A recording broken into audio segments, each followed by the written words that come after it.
જેથી મને વાયરલ કર્યો હતો ને તેથી મારે હજારો જવાબ દેવા પડ્યા હતા। અને આપણા મહેમાન અમારા મિત્ર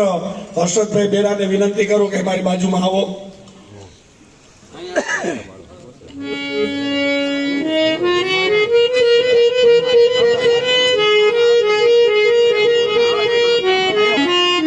હવે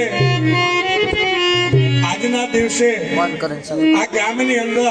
ટુકડી ગામની રસ મંડળી આવી, ખૂબ જ બધાને આનંદ કરાવ્યો અને આનંદ તો એટલો બધો અનેરો કરાવ્યો કે અમારું ગામ છે એ ન પાણીનું ગામ કહેતા હતા, પણ તમે એમ કીધું કે પાણીયાનું ગામ છે તો એને સાબિત કરીને બતાવ્યું, પણ એની અંદરમાં તમારો પણ એટલો જ મહત્વનો ફાળો છે। અને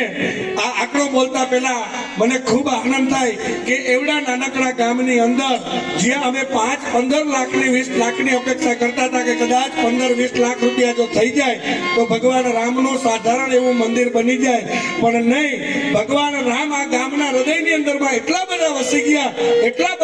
ગયા કે આજના દિવસે ભાડાની અંદર 57